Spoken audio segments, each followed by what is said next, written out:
brief update of the school shooting that we had today in Madison. There is some information that we're not going to release because it's still an ever-evolving situation. You'll hear from some of our representatives from our city and from our county, and behind me are a lot of people who came together today to make sure that the day ended well and that everyone else was safe. So with that being said, I'll go ahead and start my remarks. Today truly is a sad day for Madison and for our country. It is a day that I believe will live in our collective minds for a very, very long time. Here are the details. Today at 10:57 a.m., our team was called to the Abundant Life Christian School in reference to an active shooter. We know that 3 people are dead, including the suspect shooter. We know that the suspect shooter was a teenage student who attended the school. At this time, we're not releasing them and a teenage student. 6 other people were injured. 2 students are now in critical condition in the hospital, and these injuries are considered life-threatening injuries. 4 students are also at other area hospitals with non-life-threatening injuries. But these are just the physical injuries that we know about. We know that this was the middle of the day, of a school day, and so there will be other injuries that we'll have to face for a very, very long time. And we're going to do everything we can as a community to heal those injuries as well. Many of you have asked me about the why of this. Why did this happen? What do we know? What was the motivation? I do not know. But I will tell you this, our detectives are working hard in the investigative process to find out as many answers as we can so that we can further prevent these things from happening, not only in this community, but in other communities around our country. I think we can all agree that enough is enough. And we have to come together to do everything we can to support our students, to prevent press conferences like these from happening again and again and again. The school building itself is clear. We've cleared the school. There's no other threats or danger to the community. We're in the process now of what we call reunification. And what that simply means is making sure that every student that was in the school is present and accounted for and returned to their loved ones. This usually takes a while, but we have practiced, unfortunately, and practice, and that's why we're able to reunify students with their parents within hours of a school shooting. The reunification is taking place at the Dean Clinic on Stoughton Road, and I certainly thank them for their help. Again, we need our public to find an alternate route. If that is your normal way home as we get closer to the end of the day, please be patient or find another route home. We're currently processing the scene. We're interviewing those who may have been witnesses, and we're obtaining search warrants to get additional information. And lastly, I want to just say thank you to everyone who's standing behind me, the organizations and agencies that they represent, the men and women of the Madison Police Department and Dane County Sheriff's Office who selflessly ran into a building not knowing what they were going to encounter. Many of you know this about me, but I started my professional career, if you will, as a public school teacher back in 1997. And I taught public school for 4 years. It was one of the greatest joys of my life before becoming a police officer. And I can tell you what a special place our schools are. With that being said, we owe it to our community to do everything possible to ensure that it's not only a special place, but a safe place as well. And we're going to continue to do that. So we ask for your patience as information is coming in. We will do the best that we can to bring you accurate and timely information, but we want to make sure that our public knows that we're working extremely hard on this particular incident. There are a lot of people involved, and certainly we're going to come together as a community. I'd like to bring up at this time Police Fire Chief Chris Carter. Thank you, Chief Barnes. Before I start, the only thing I can say is this is not a place that any fire chief or any one of us would ever want to be, and I can't believe I'm standing here today talking about this incident.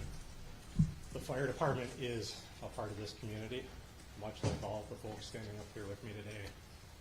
Our hearts are with and our arms are around everybody impacted today and everybody within our community.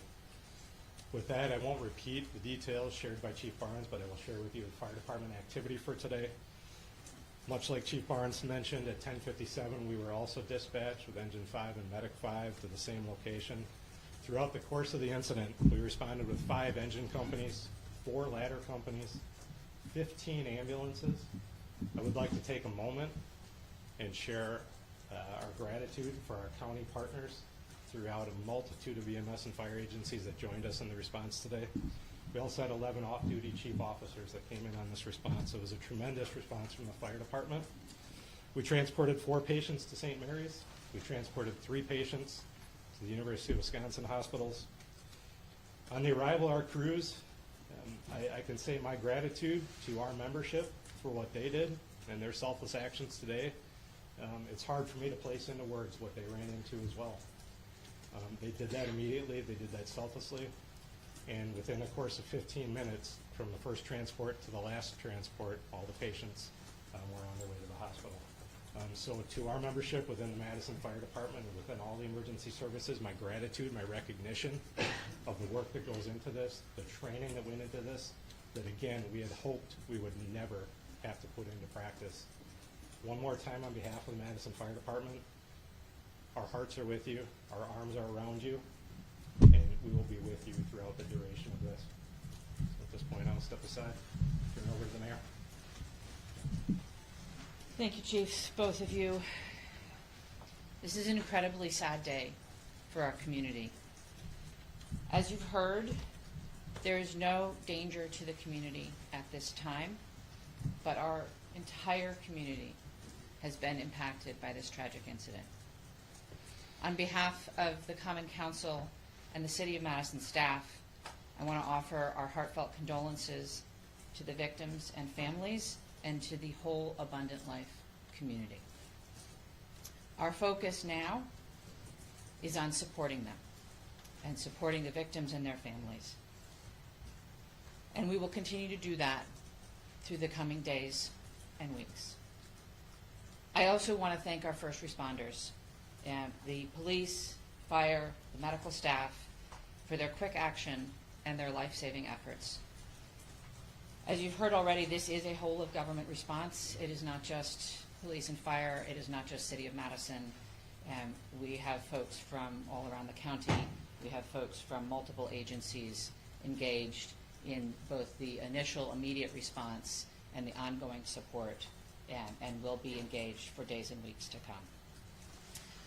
I also want to thank the White House and the governor and others in the federal government and state government for reaching out to offer their support and help. And we will be drawing on resources as needed going forward. But the most important thing right now is to make sure that we are centering the victims and their families, and that we are doing whatever we can to support them and to help them heal, and to lift our entire community up through this difficult incident. I am on record that I think we need to do better in our country, in our community, to prevent gun violence. And I hoped that this day would never come in Madison. It is not something that any mayor, any fire chief, any police chief, any person in public office ever wants to have to deal with. And so I will ask our entire community and our entire country to do whatever we can to make sure that no public official ever has to stand in this position again. And now I'll invite the county executive to the podium. Good afternoon, everyone. is reeling from the heartbreaking and senseless tragedies at Abundant Life Christian School in Madison. As a mom who received a text from her son at a high school here, it hits you in the gut. Our community is better than this. Our country is better than this. It cannot continue. My heart goes out to the victims and their families and the students and the educators, and the list goes on and on. Every one of us is affected by this unimaginable and unacceptable violence that has hit our community today. Dane County stands united in grief with the Abundant Life Christian School community. The Sheriff's Department, the Department of Emergency Management, Department of Human Services have all been on the front lines. My phone has been ringing from people across our state and our nation asking what it is that they can do to help our community. And right now, it is our time to be committed to supporting this school, these students, and these families, and our first responders who went into that building during this devastating time. We must work closely with our law enforcement officers and first responders, mental health professionals, community leaders, and policymakers to ensure that we are taking care of one another. No community should ever have to endure such a tragedy. And my administration is going to do everything that it can to provide assistance to those who have experienced this devastating loss, and also do everything that we can to prevent such tragedy from occurring. To all of those who are grieving in our community, please know that you're not alone. Dane County stands with you. We're here to support you in any way possible. Please reach out and ask for help. The governor's office, as well as the mayor's office, and I will continue to update the public as we learn more. But please understand, there are many things that we cannot share with you right now. This is an active investigation. This is an active case. The SSM Health Clinic near the intersection of Buckeye Road and Stoughton Road is the reunification center. I know that that has been out, but we need to make sure that folks know where it is that they can go to be reunited with their children. Again, in the coming days, we are going to make sure that we are supporting those that have been most impacted by this. But folks, reach out, ask for help. This does not need to be the reality of our community. Thank you. All right, let's start over here with questions.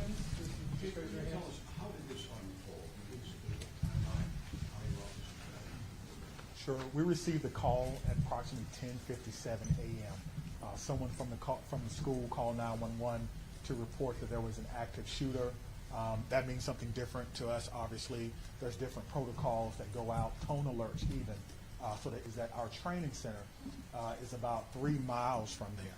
We have special event team medics, those that work with the fire department, responded to this particular scene from their training day. So what began as a training day became an actual day. And so that's how this call originally came. Nicholas, did you have a question? What can you tell us, if anything, more about the shooter and what their motivations were, or have you made contact with their family members? Anything updated on that? Sure, there's nothing new that I can tell you about the shooter at this time. Again, as difficult as today is, that's still someone's child that's gone. That's still someone that has to deal with what happened today. And so we want to make sure that we can ensure as much cooperation as we can. You asked me about why, as I stated before. I don't know why. And I felt like if we did know why, we could stop these things from happening. But what I will tell you is, as soon as we are done with the investigation, any information that we uncover that will not compromise the safety of anyone involved or compromise the confidentiality of any of these children that are involved, we'll tell you. I just ask for your patience. All right, over there. Sorry. Go right ahead. We know it was a handgun. We know a handgun was recovered. All right, sit down right there. shooting confined to one classroom, or did it spread out globally? We know it was confined to one space. I do not know if it was a classroom or hallway. One of the things that we've gotten very good at, certainly different from in my day, is that if you do not need to be in a crime scene, you do not need to go to a crime scene. And so the crime scene and those persons who are involved, they have that crime scene locked down. I did not go or enter into that crime scene. But if you can imagine, most schools, the students go together, but they are segregated. So on each different floor, in each different group. And so there's no evidence that anyone else was injured that was not in that age group. Danielle? What can you say at this time about how school staff responded? I cannot speak to how the school staff responded. We did have injuries, but could have always, of course, had additional injuries. I do not know what the school's protocols are. Again, this is a private Christian school. I know that we have a very good rapport with MMSD, Madison Metropolitan Schools, public schools. So we have done trainings for them before, but I would assume that most of the teachers have the same or some similar type of training as a part of their certification. There's conflicting reports online about how many students are enrolled at the school. Can you confirm approximately how many students? I do not know how many students attend the school, but their website says that they serve about 200 families. Right in the back, White? What kind of courses are being made available to people who are? That's a good question. As you heard from our mayor and our county exec, we have services within our government that will be made available to them. I have a lot of confidence that they're going to follow through on that, and we'll make sure that persons who need to. You guys want to speak to that? Dane County Human Services, as well as the Red Cross and other consolidated agencies, are already on scene. And we will continue to be on scene, and those resources will be bolstered. Again, please reach out. You are not alone. We are going to navigate this together, and there are people who are affected by this trauma who are not in the reunification center or at the school. We need folks to be reaching out because we do have resources available. Thanks, Sophie. Did you know if Abundant Christian Life School, did they have a school resource officer with them? It's not my knowledge that they had a school resource officer. That if they did, it would be a police officer, and I know where they all are. They're not in the schools right now. 15 in the back there? So in terms of witnesses that you mentioned about investigation, what is that looking like? And how many Sure. witnesses are you guys speaking of? Sure. So the detectives will talk to anyone who may have seen this particular event unfold. Anyone that may have been unfortunate to hear something, they will be talking to them. It's my understanding that that's in process now, and everyone is cooperating fully. That will give us an idea of not only what unfolded, but it could answer the question to motivation, because again, the students who unfortunately had to witness this. But that's not something that we want to rush. We're not going to interrogate students. We're going to give them an opportunity to come in and speak to what they may have saw when they feel ready, which is why some of these questions can't be answered now. All right, Inspector Room?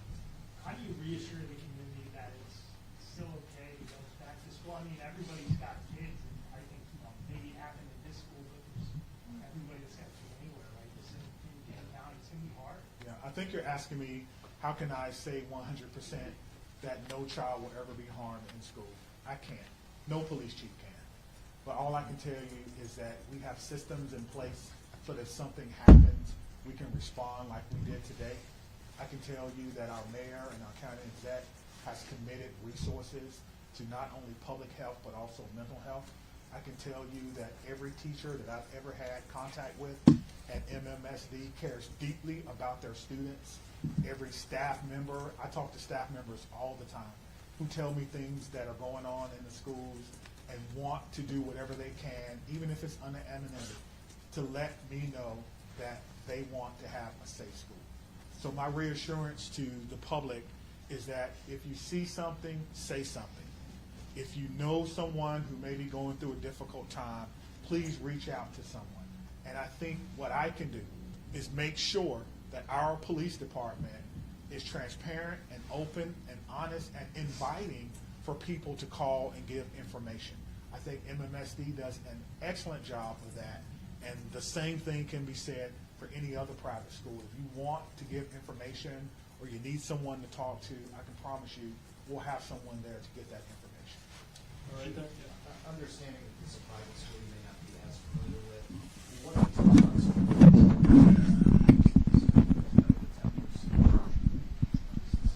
Yeah, that's a good question. I've never been, most schools have some form of surveillance or public space cameras, but that will be, of course, part of the investigation process. Scott? Can you clarify, you said 7 were injured, or 6 were hospitalized, does that mean how many shooters were released? And secondly, is the shooter standing cooperating with the investigation? Yeah, so that's 2 questions, but let me try to handle the first one. So I'm trying to go back to my notes. So we do know that one person was pronounced at the scene, and so that may be the 7th person. But we can get you all that information just when we're done. I'll have my PIO give that to you so you can report it accurately. And what was your second question? Is the shooter standing cooperating? At this time, yes, So you have made contact with the shooter's family? we have. And what were the steps taken to do that? It's through the investigation. Yeah. Yes. We can hear you. Once we have identified, we have initiated a search, but we think that search is either ongoing now or that search may be concluded. Of course, it's about safety. That's the first thing. Making sure that people are safe, and then we'll go from there. This has been, an amazing day for everyone. And so if you have someone who is deceased, who may have been a shooter, you want to make sure that their family is okay. You don't know. And so that is what we're doing right now. It is about the safety of everyone. This is going to be a long day for the Madison Police Department. We just want some of your patience.